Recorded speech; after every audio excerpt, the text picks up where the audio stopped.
Welcome into another episode of We're Not Doing a Podcast. Mark Weber here, as always, with Jarrett Lease. Jarrett, I'm amazed you're able to make it today, given the traffic around the UN. UN week probably has to be one of the worst weeks throughout the year in New York City. I would you say so, Mark? I mean, I know you live further uptown, but would you agree it's probably one of the worst weeks in New York City during the year? Yeah, it's definitely up there in terms of one of the worst weeks. But for me, it really doesn't impact me that much since I'm so far uptown. And I'm a real New Yorker. I take the subway. You drive in your fancy cars. I take the subway. I avoid it. I go under instead of over. Well, I drive to Brooklyn every day. Not the fanciest car, but when I come back, you just see all these people. It's amazing to me how you have so many police officers on the street for UN week. Where are they throughout the entire year where crime just runs rampant in New York City and things like that? And you see all these ambassadors from all over the world from different countries that don't do shit. It's just all right. On that note, another thing that you've been angry about has been the head coaching performance of Robert Saleh of the New York Jets. Jarrett, earlier this week, you told me that he should be on the hot seat, especially given the results of the upcoming game against the Patriots. Jarrett, why is that? Well, first off, this is his third year as the head coach. He's 0-4 against the Patriots. And realistically, there are only two reasons why the Jets would lose this upcoming game to the Patriots. One, it's Zach Wilson, or it's Robert Saleh. The Jets have a much better team than the Patriots. And quite frankly, if it's not now, then when are they ever going to beat this Patriot team? They've lost 14 straight games to them. They haven't won since 2015. This is the time they have to do it. And if they don't win, things are going to start spiraling out of control, in my opinion, because you have the Chiefs coming up after that. They have a little bit of a more winnable game against the Broncos, but then you have the Eagles coming up. It's just not good. It's not an easy schedule for this Jets team. And Bill Belichick, he just owns the New York Jets. If now is not the time, then quite frankly, it never will be the time for the New York Jets to beat the Patriots. And I just see if they lose this game, there's just going to become a whole lot of issues inside that Jet locker room moving forward. So I have a lot of concerns going into this game Sunday against the Patriots. How about you? Do you really think that just one loss will make everything spiral under control? Yes. They already have Aaron Rodgers, the guy that was setting the tone for the entire season, out for the rest of the year. One loss will really put that much of a hinder on the entire Jets team? It's this game. It's the Patriots. There is more to it than just one game when the New York Jets play the New England Patriots. They have owned the Jets forever. And it's even including after Tom Brady left the Patriots to go to Tampa. They have no idea how to figure out how to go up against a Bill Belichick-led defense. And I know Zach Wilson isn't any good, but the Jets defense is good enough where they should be able to win this game at least by a score of 17-14. You have to win this game. It's the demons of the New England Patriots. There's just so much more than this is just one game. And you have an opportunity also in this game, Mark. If the Jets win, you can bury the Patriots. If the Jets have an opportunity to be a playoff team in the AFC, you don't want the Patriots to go to 1-2, in which you'd also be 1-2. Bury this Patriots team, make them go to 0-3, 0-2 in the AFC East, and you'd be in a pretty good situation going into week 4, as opposed to you lose 1-2, staring Patrick Mahomes in the face on Sunday Night Football to get absolutely embarrassed. So, yes, this game is must win in terms of the standings, and it's must win in terms of the morale of this team moving forward throughout the rest of the season. Why Saleh over Joe Douglas? Because Joe Douglas is the one that failed in putting together a strong offensive line to protect Aaron Rodgers very early on and ruined the whole season.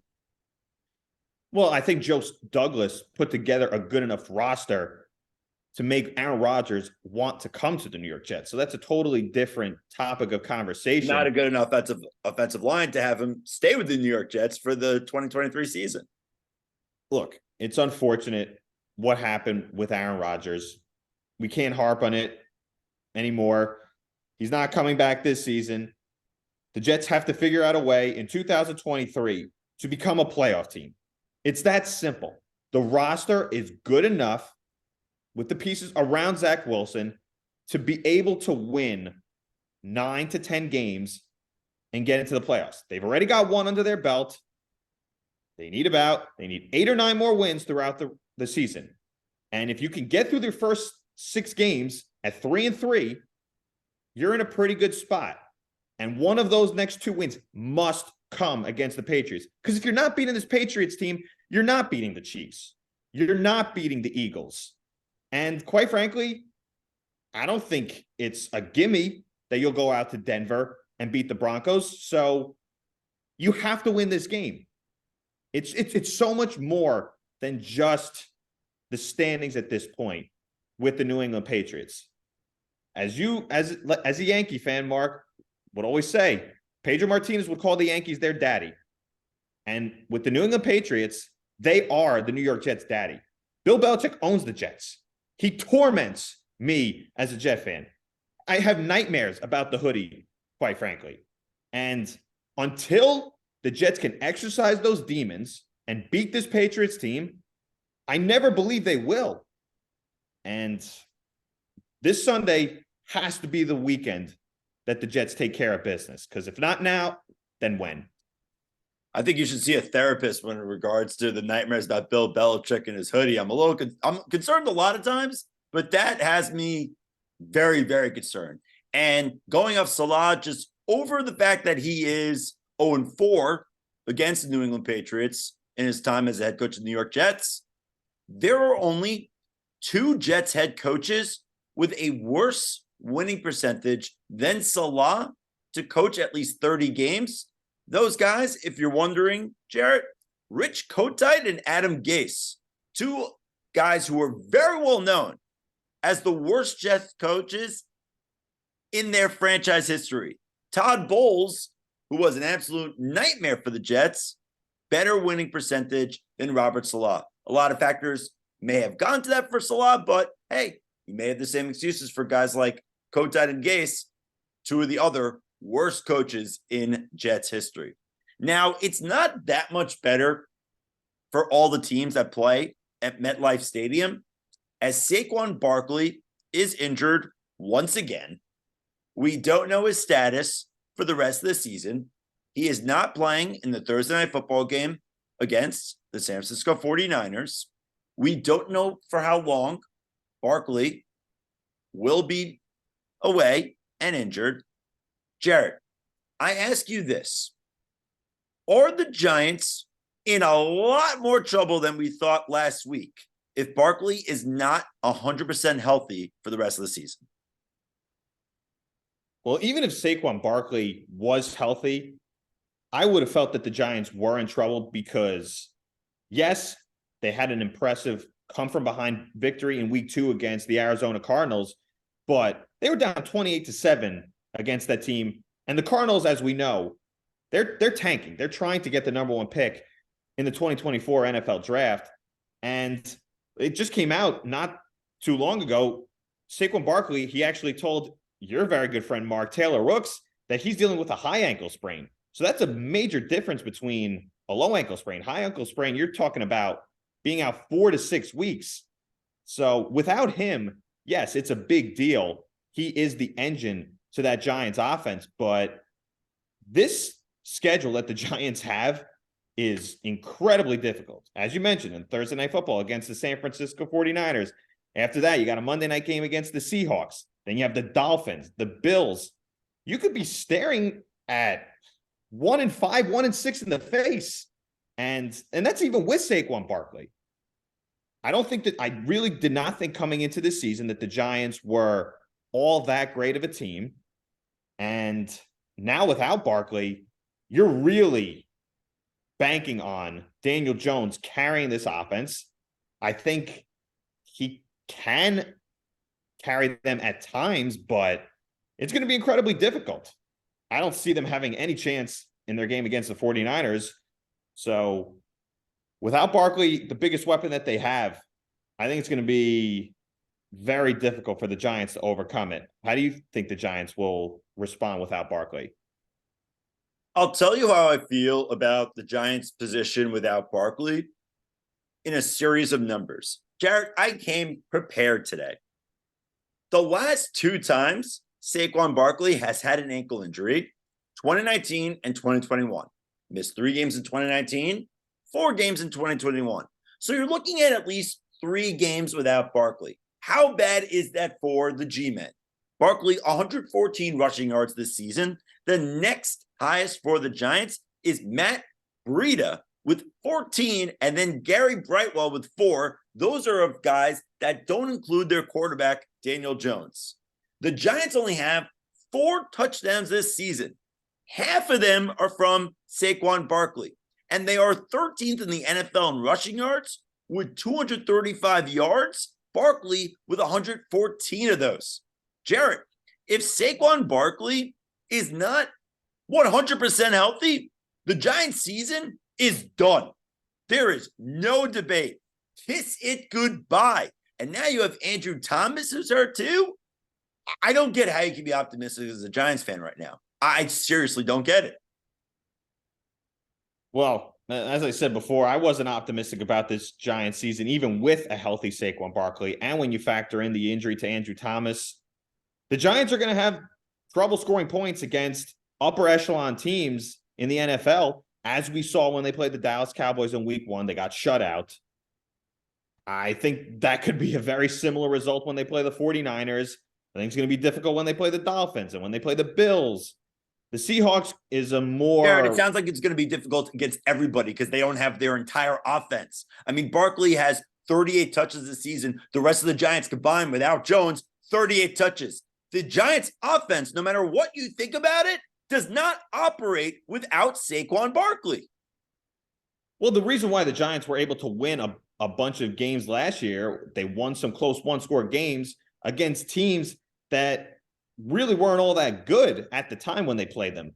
When they played the Houston Texans last year, they won a close one-score game. At the time last year when they played a team like the Jaguars before they turned it on at the end of the year, they won a close one-score game. Last year, the Giants had a favorable schedule for them to go 9-7-1. This year, the schedule is that much more difficult.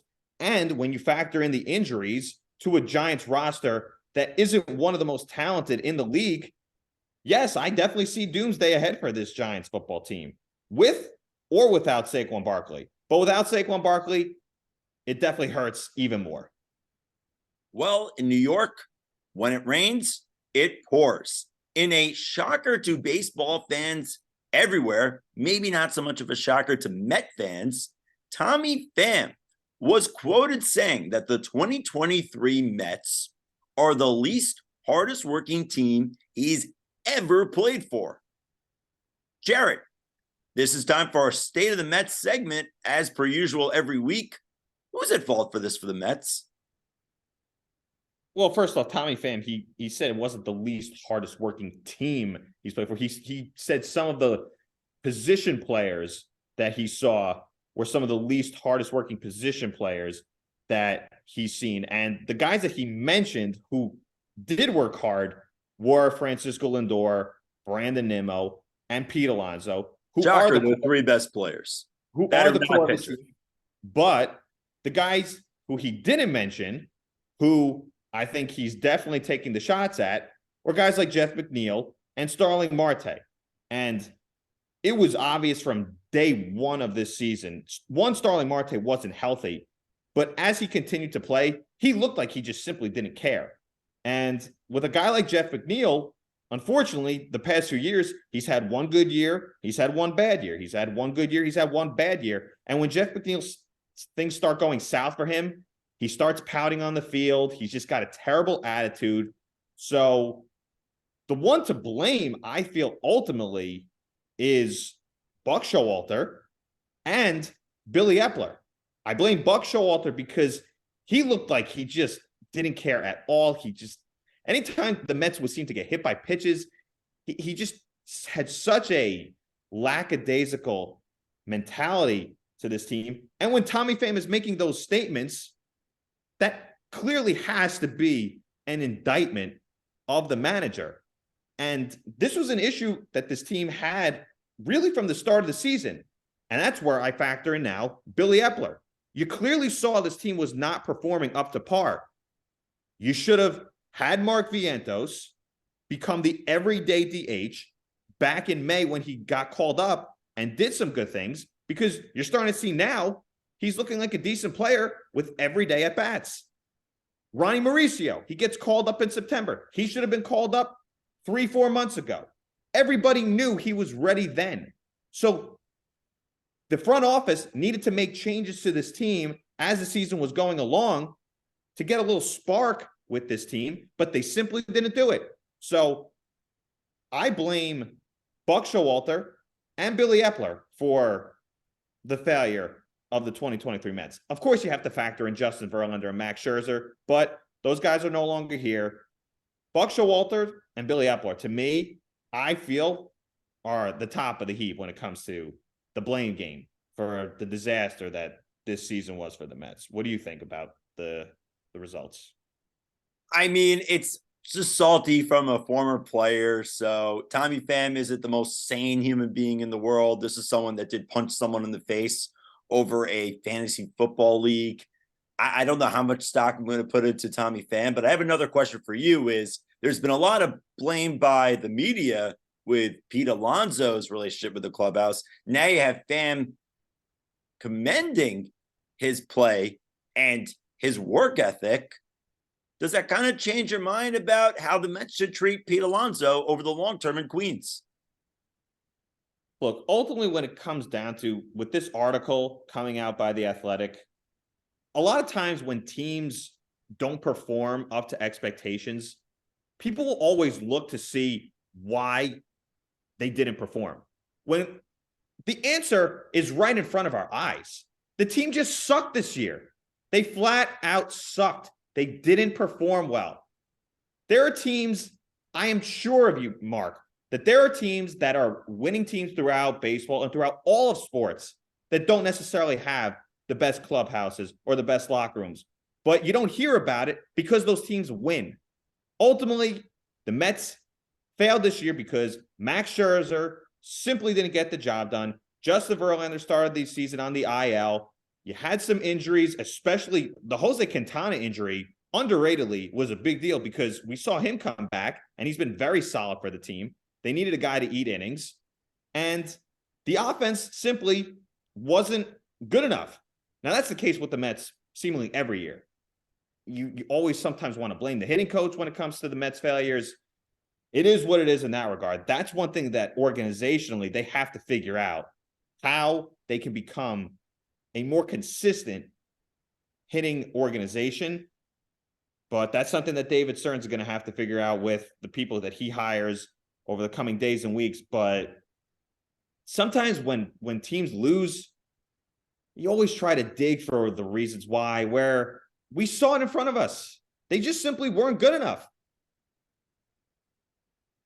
Moving on from outside the Big Apple, because it is just too depressing to talk about New York sports right now, let's focus on a team out west that has seemingly got the East Coast excited, and probably especially those in New York, because there's not much else to get excited about. And that is Colorado football, ?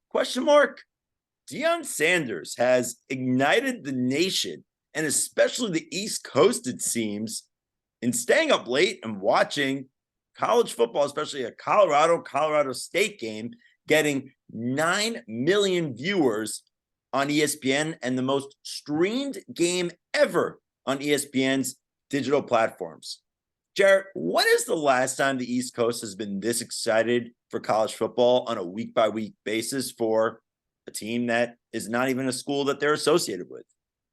Never. Absolutely. Like, never. This Colorado football team, it's revolutionizing college football. I was one of those people who stayed up till 2:30 in the morning to watch that game go into double overtime. And that was on the first night of Rosh Hashanah, knowing I had to go to services the following morning at 9:00. So that just shows how captivated I have been by Colorado football. The storyline of Deion Sanders with his son, Shedeur Sanders, and it's unfortunate what happened to Travis Hunter, that injury. But how can you not be captivated by this story? This weekend, Colorado plays Oregon, 3:30. I'm going to be tuned in. Bars throughout New York City, that game is going to be on in every sports bar throughout the city. It's the biggest college football storyline, in my opinion, in the past 20, 25 years. I really believe that. Everything about it is just so enticing to want to watch more and more because of the Deion Sanders effect. It's a real thing. You see it with the sale of his sunglasses. Over like $5 million in sales in that. People are all in on Colorado football. And I know it's not the with it or not with it segment, but no, this is the whether or not with it segment, because my next question was going to be with the whether or not with it. So yeah, go from there. The Colorado football's with it in every regard, with sports fans, casual sports fans, sports fans, because people have been asking other people, have you been following the storyline of Colorado football? And it's one thing's led to another, and it's an amazing story, and I hope it continues. I know you're not the biggest fan of Deion Sanders, which I really don't know why. But you don't know why, Jarrett? Have you heard about Prime Prep? Have you spoke about the kids from the past coaching job that he had? He screws kids over left and right. Deion Sanders is in the Deion Sanders business. He does not care about anyone else. And the writing is in the pudding. And somehow no one acknowledges this when they talk about the guy. He is a con artist. We are all being conned. The team itself is fascinating to watch. His kid, Shedeur, is one of the best quarterbacks in college football. You have to root for him. You have to root for Travis Hunter. These are great football talents. But Deion Sanders is a grade A con artist, and he is stealing right in front of our eyes. Well, he's a college football coach. I mean, it's a great storyline. I mean, all college football coaches, the storylines are usually talked about the kids on the Colorado football team who were kicked off the team and pretty much given a late notice right before he was building his roster. This guy is in the business for himself. I don't know how people don't see it. And whether you think that or not, it's a great storyline, and people are intrigued by it, and it's enticing. It's fun to watch. It's the best storyline in college football, and everybody in America is all in on Colorado football. I'm sure sales have been through the roof. I mean, you just see him throughout advertisements all throughout the country, KFC commercials, so many other commercials with him. Say it again. He's been doing the Aflac commercials. Exactly. This is the best thing to happen to college football in a long time, in my opinion. So it's been fun to watch, and I'm going to keep watching it. I want more and more Colorado football. So my next question is this: is Colorado football more with it than USC Texas in 2005? Because remember, Jared, that Rose Bowl between those two teams, 36 million people watched the Rose Bowl between those two teams. Okay, I'll say with a caveat, that game, USC Texas, that was I do remember going back watching that game when we were in high school around that time, when everybody on a Monday night was talking about got to get home to watch USC Texas. So that was the biggest college football game I can remember of our lifetimes. But I will say this: if Colorado beats Oregon this weekend, their game next week against USC and Caleb Williams, that game is going to be the most talked about college football game since the 2005 Rose Bowl of USC Texas. If Colorado's undefeated and USC consensus number one pick Caleb Williams is undefeated, colliding with each other, it's going to be the biggest college football game in the past 20 to 25 years. So right now, yes, USC Texas, that was more with it because I still remember it to this day. But let's pull out a Buffalo's win on Saturday against the Oregon Ducks and get the hype train going for Colorado USC next week. What's been the most with it team in between the USC Texas and Colorado season this year? I have mine. I'm curious what College football? College football. I'm going to go the 08 Florida Gators with Tim Tebow. Yeah. 30 minutes for the rest of your life. That time was a really cool time for college football. And then after that, probably Alabama LSU 2011 season. Well, that's the problem also. Like so many of the SEC teams, it just feels like it's the same storyline. The Florida football team, that was a good storyline because you had a bunch of convicts on that team, and it was just wild. And you're also wondering, okay, when is Urban Meyer going to fake his next heart attack and that sort of thing. So, but when it comes to the SEC dominance, it's the same storyline. You see now with Georgia, they're great, but they're dominant. They get great players. Alabama had their run. They were great. They had great players. Clemson had a small window of dominance. Great players, but the storyline of Colorado, it's just different. It's something we've never seen before because of the personality of Coach Prime Sanders. You have to watch more and more of it. And you saw it last week. The people that were at the game, you had The Rock, you had Offset, you had Lil Wayne. It was just remarkable to see that. I mean, just that sort of turnout for Colorado State, a team that went 1-11 last season.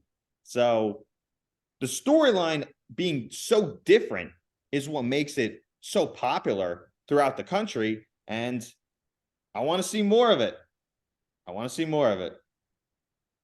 All right, moving on from Colorado football and the East Coast to another event that is sweeping over the East Coast, and that is going to be Yom Kippur this upcoming week. Just celebrated Rosh Hashanah, Lashana Tova to you, Jared, and your family. Jared, I was thinking about this when I was at the high holiday services with my lovely family. What is the one thing you would change about the high holidays? And I will go first on this one. Yeah, please. And I will say this because I don't want this to go off the rails, and I'm kind of a stickler for segments going my way. If there's one thing that I would change about the high holidays, we already have the TVs installed at these large services. That way you could see the rabbi, you could see the cantor, you could see the kid doing the Haftorah speech, you can see your friends going up for Aliyah. Great. We've adjusted and made it work for the holidays. However, could someone please, for the love of God, seriously, put some sort of graphic that shows what page it is? I know what page it is at these services 5% of the time. It is impossible to keep up. It is impossible to know what is going on. Just put the page number on the screen. The people who are doing the graphics for the Knick games right now, they're not doing anything. Hire them, put them into the truck. They already have a truck, change all the camera angles for the services that you're streaming. Have someone updating the pages left and right so I and everyone else know what page we're on. You can look around, everyone's on a different page. You want to know why? Because no one knows what page we're on. How are you supposed to follow the service? How are you supposed to know what's going on if you don't know what page number you're on? It's impossible. And then the rabbi, they speak everything so eloquently and pronunciate every word and every blessing. But when they go over the page numbers, page 63 for the Aliyah. Stop mumbling. Tell me loud and clear what the page number is. Wait till you get the page number. That is my biggest complaint about the holidays. Just give me the page number, please. On a scale of 1 to 10, how good do you feel after just letting that all out right now? I had to tell somebody, and this is the time to do it because no one else would. I did it at my Rosh Hashanah dinners. No one would complain, and I think my family would be worried. But no one else. It just bothers me so much. I am writing to one of these companies that do the shul streaming services to add the page numbers somehow. Yeah. It's got to be done. Have someone who's not Jewish do it, just please. I'm very glad that that this is your therapy session. I'm glad I can help you in that regard, Mark. So I know some people in your family probably would not want to hear any of that you have to say. So that's what I'm here for. And I'm glad you asked me that question too, because I actually have two things that are. The kid came prepared. Wow. I have two things that are a little bit of a pet peeve of mine. One, when it comes to the services, the rising and the sitting, what drives me the craziest is when you can be standing, especially on Yom Kippur, when you're really hungry. It's around maybe 11:45. You're in services for 2.5 hours. You could be standing for 35 minutes straight. And then the rabbi says, please be seated, like he's just doing you all the biggest favor in the world so you can actually get some rest. And then 2 seconds later, you're standing right back up. And that's just, I mean, come on. We need some more sitting and less standing for Yom Kippur because everybody's tired. Everybody's hungry. People are getting very cranky. So if you're going to have people stand for a half hour straight, don't let us just sit down for 2 seconds and then get back up standing for the next 10 straight minutes. So that would be one. And the other thing too, Mark, I'm sure you would agree with me on this. During the services, you know, you have the silent Amidah. You basically read the silent Amidah for basically 15 minutes straight.